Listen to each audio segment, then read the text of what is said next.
今日收到一位表友送嚟維修保養嘅江詩丹頓手錶，呢隻係一隻18K 金表。首先我哋旋開底蓋螺絲，打開底蓋之後，可以見到江詩丹頓經典嘅4400機芯，底蓋上面仲有靚靚嘅魚鱗紋裝飾。打開手錶前圈，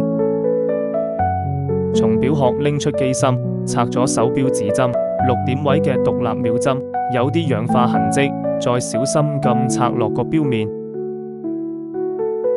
手錶入面啲潤滑油已經變得好黏，有啲零件黐咗喺夾板上面。檢查完整個機芯之後，發現機芯入面嘅潤滑油已經嚴重變質啦。擰出輕重叉夾板嘅螺絲，將擒重叉拎出嚟，再拆落中夾板，呢個就係輪夾板上面嘅油垢，逐件拆晒機芯入面所有零件。呢個係吊夾板，喺把芯附近都有啲污漬，小鋼輪上面都有唔少油泥。再睇下大鋼輪個指翼轉，指翼轉上面都黐咗一層厚厚嘅油泥，好似呢種情況係好容易會令大鋼輪打滑嘅。